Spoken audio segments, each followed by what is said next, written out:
Welcome back to my basement on a Monday morning, where I am working on my editing for a video that is very important to me.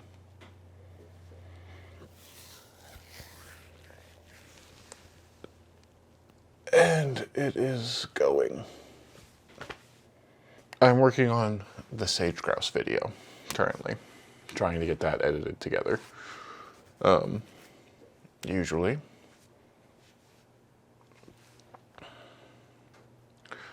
what I have assembled is a cut down, very condensed version, slightly more than I put in the last video, where I kind of just wanted to include a little bit of Sage Grouse footage into a vlog that I had made about going out on the day of. Now I'm trying to make something a bit more robust. But there's a few problems that I've run into. One is that I got better footage on the second day without any audio, because the audio didn't work. I made a mistake where I took my audio recorder and I put it in my bag. I just happen to have this here. And then I take the audio recorder. This would have a bunch of plugs coming out of it, running to cables to the microphones and things. And I took it and I set it up, and I did that at right when I got there, like 5:30 or 5, whatever time it was now. It's been almost a month, or more than a month. And apparently, what I did was I put it in there and I checked the levels with the headphone.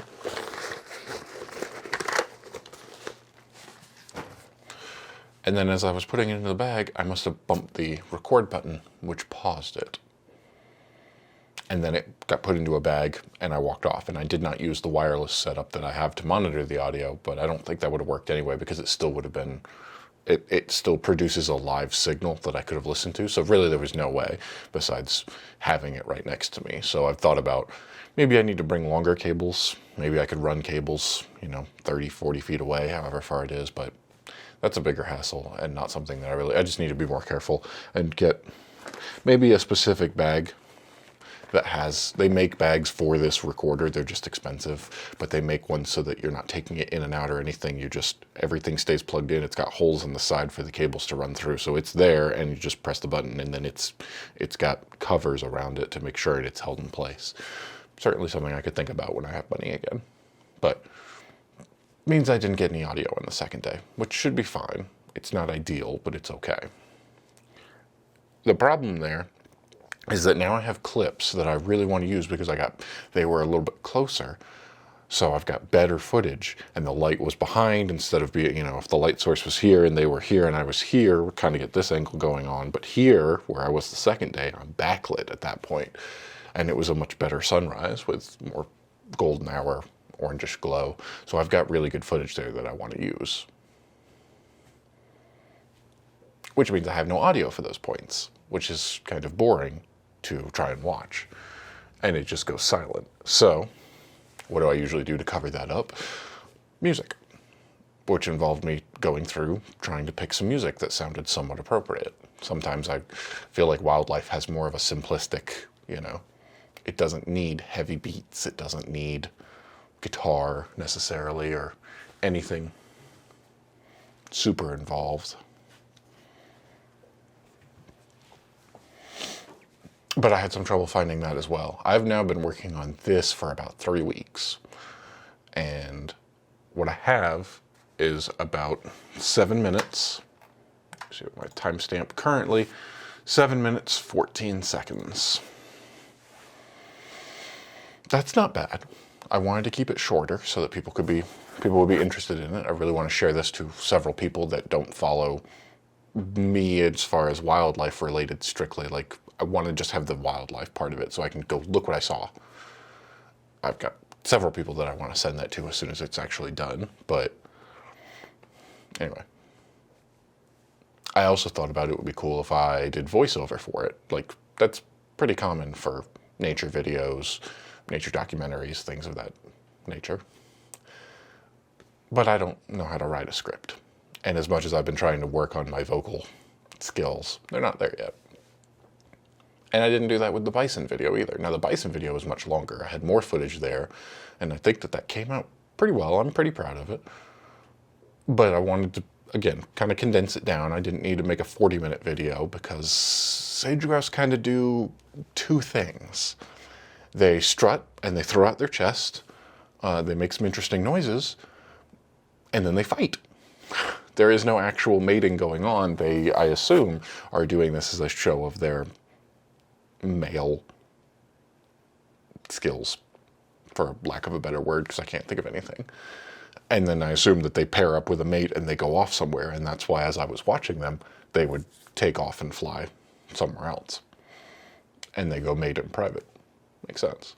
So that's kind of really all I have to show, and 9 hours of that is pretty boring. Like, I'm interested in it, and I love to see it every time, but not everybody's going to love that. So I do plan on putting out a couple different videos from here. I've got a shortened, condensed 7-minute one that shows, I tried to pick a few subjects, like, well, I've got that one, I've got the full footage, and I'll put that up on Patreon, just in case anybody wants to listen to background noise. Well, except for half of it won't have background noise, and I'm not going to try to put music for 9 hours of footage. So it'll be, here is the footage, enjoy. If you're interested, jump around as much as you want. That's the best I can do. I'm also curious. I've never rendered a video that long. I'm not sure if my computer will handle it. I hope so. I'm going to set that up later today and then walk away and see if it's done tomorrow morning when I clock in for working on the other computer. We'll see. But to the point, what I tried to do was show a few different things. I sat down, I tried to create a process, because culling through 9 to 12 hours of footage, I don't know the actual full, wait a minute, I've got another timeline here where I can look and see 9 hours and 5 minutes, but that does include a pretty decent gap at the start where I was working on. So 8.5 hours on 2 different days, filming from 2 cameras at the same time. Typically they were always running. It would be set up a shot, let's focus on this pair here, set up that camera, don't mess with that one now, move over to this camera, start doing something, you know, more close up, or, you know, something if I want to follow them or anything, get that one recording, and then just bounce back and forth for the 2 to 3 hours that they did each day. So 2 cameras, say 3 hours, 6 hours a day. 2 of them would be 12, so obviously I did not record for the full day, where they weren't out there for the full amount, because that's just a collection of, here's all the footage, and it's 8.5 hours. So I got 8.5 hours to cull down to 7 minutes. So I picked out some of my favorite parts, for sure. I tried to show some of the larger shots where it's like, look, here's a group of them. I got some, you could see the females because they don't have big puffed out white chests. So I tried to get a pair of them together. I tried to show a few different ones. One that wasn't necessarily, one that was just kind of sage grouse behavior that wasn't related to the lek of them doing their mating ritual. Uh-oh. I tried to put in some of the footage of them fighting. I got some slow motion footage of that at one point, and I thought that was pretty cool. That came out really well. I got some slow-mo clips of them puffing out their chest and doing that. None of that would have audio anyway. That's regardless of whether or not I'd been recording audio on the second day. Slow motion just doesn't, you can't record audio in slow motion. If you want more information on that, go check out Slow-Mo Guys. I watch the videos all the time, and Gavin does a really good job of explaining why that doesn't work and how he has to edit in all of the sounds. And anyway, I don't do that. I don't know how to make a bird call in slow motion without slowing down the footage, and then it sounds jittery, and it's not going to be a thing. So whenever there's slow motion footage, that's usually a good indicator of put some music under it or something, so it is at least entertaining. So that is what I've kind of come up with at this point. It's been, like I said, about 3 weeks worth of editing and working on it little at a time while working on other things. This is finally my main focus project. I really want to try to get this done, and I think I'm close. I've gotten to the point where I have assembled the footage. I have adjusted all the audio and everything. Now I have to start color grading, and that's not my strong suit, but what we're going to do. So I can make it look as good as possible. And that will be the video that goes up. First on Patreon, then eventually live to everyone else. And that'll be the one that I share around because I'm pretty happy about it. I mean, I got to go out and see these things that I wouldn't have normally gotten to see. So trying to show that is really, it's got a lot of weight behind it because I don't want to put, I don't want to put too much because then it just gets boring and discouraging, and I don't want to put too little because then that's kind of that's what I did already as like a preview, which was interesting because I put like exactly the opposite of what I usually do, trying to find classical music or kind of country and folk, and that's what feels right to me when I look at it, but I could be wrong on that. Inspirational, kind of cinematic, these are all words that I use from the YouTube library because that's really all I use for music. That's the key thing there is if I'm putting it up on their platform, I'd rather use music that I know won't get me flagged because it's in their system. It's all run by automated computers, which is 90% of my job anyway, working on Amazon, is working against automated computers and trying to make sure that you're doing things within the right rules that also don't get flagged by the computers, bots that go out of control. Anyway, that's where the audio comes from. So that's what I'm up to now, trying to get that done. I'm torn between going beyond my comfort zone and trying to make something more because I don't really know what I'm doing. As far as like, I can make a video that has all the footage, which is what I'm going to do. And I can make a video that has some of the footage, which is what I'm going to do. But then I think it would be interesting if I made a video while I talk over it, discussing the things that I saw. But then I want to sound smart, like I know what I'm talking about, and sometimes I don't. So putting together something that is straight up a wildlife documentary, I also try to keep it in mind that the things that I see, that I watch, and I go, this is an amazing documentary, have hundreds of people, teams and teams of people working on each one of those aspects. And I am one person trying to do all of that. So I know it will never live up to that standard, and that's okay, because I don't want it to be, I mean, I would love to, but it's not going to be, and I accept that, and that's fine. So it's still trying to work within those confines of, it's okay if it's not absolutely perfect, but I should still give it my best effort.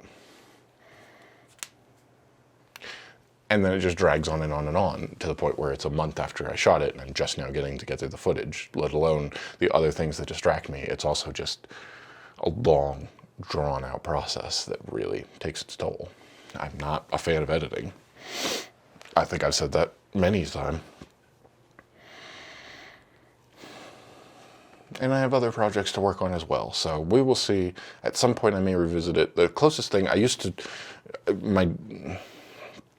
my goals kind of shift as I get into something and I try it and I go, I'm not entirely pleased with that, or maybe that came out fine, but I think it could be better, and I just tweak it and continue. Knowing when something is good enough and done is an interesting concept that I'm still coming to grips with as to working on my own stuff. So I may still, the idea that I was trying to get around to is that I have had an idea where instead of trying to make it a full-fledged wildlife documentary where I look up all these facts in my bird books and I read them out and I talk about all the things that I've seen and the examples and stuff like that, I can make it more about me and what I saw. Not make it about me, but make the dialogue be my perspective, where it doesn't have to be this clean, crisp, do 12 takes and make sure you get the right one. It can be more of, apparently they do this. I didn't know that.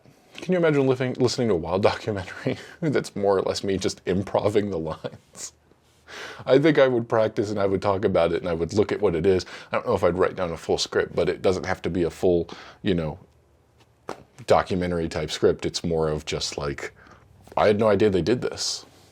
And it's kind of funny to picture you watching a wildlife documentary from somebody who has really no clue and they're just kind of guessing for most of it or whatever they can find research-wise. It's funny, and that's where I toe the line between I can do things that are funny, but I don't know if that's necessarily what I should be doing.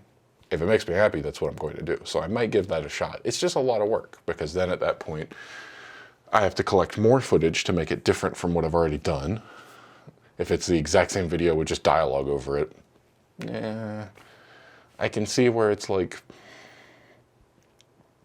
you want to display it as just the footage for the nature watching portion of it, and you don't want too much distraction from the other stuff of like the music adding in or the, the sound effects or the background vocalization, things like that.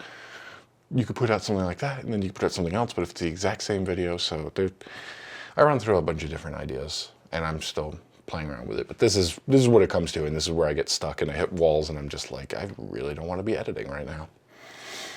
But I still have several hours to go on this, like I said, color grading. I'm going to try to get through all of that. Going to try to finish this up so I can get done, and then I will set that to process. I also have some other videos to be working on from when I went out the other weekend. So we'll see what we can get done. Anyway, I just wanted to bring you a little bit behind the scenes as to what goes into this and sometimes why it takes me, heat's kicking on, it takes me such a very long time to get videos edited and published. It's a work against myself because I don't want to, and I want it to, and then there's all this pressure of, here's the part where you make it good, and everything has to look right, and everything has to be right, so there's all the pressure of make sure you do it just right. And then compounding with other things. Anyway. That's a look behind the scenes kind of as to what I'm doing in a way, not really. Sometimes I play video games as a break to walk away from it.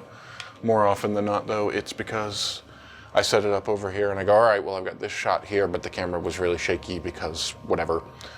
Hit the stabilize button and let the AI do its work, and then I'm just sitting here holding my hands, twiddling my thumbs, doing nothing. So I'll put on a game on the Xbox in the background or something like that, or sometimes a handheld, play Pokemon, whatever. That's kind of what the process is. The process is bring everything, collect all the footage, transfer it to drives, get everything into a working position, put everything into the software, start chopping up, start editing, start getting everything into some format that it should be, and then produce it. So I'm going to get back to that. Thanks for coming to my basement. That's weird. Hopefully the video is good. Hopefully you like it. Because I do. Even as it is, even with all the problems, everything that I've talked about, I still do like it. I like that I was able to go out and see a thing that I haven't seen before. I like looking at the footage and remembering doing that. And I can guarantee I have not yet to meet a single person who has seen this. All the people in my life. I don't meet a lot of people who go out and do nature stuff, because even if we go out at the same time and we do that, that's not the time to go introduce yourself and start talking, because you're supposed to be quiet and see the nature. So it's kind of a cheating statement by saying I know 100% of the people that I've met throughout my life and do that have never seen Sage Grouse doing this. But it's technically the truth, and that's all that counts.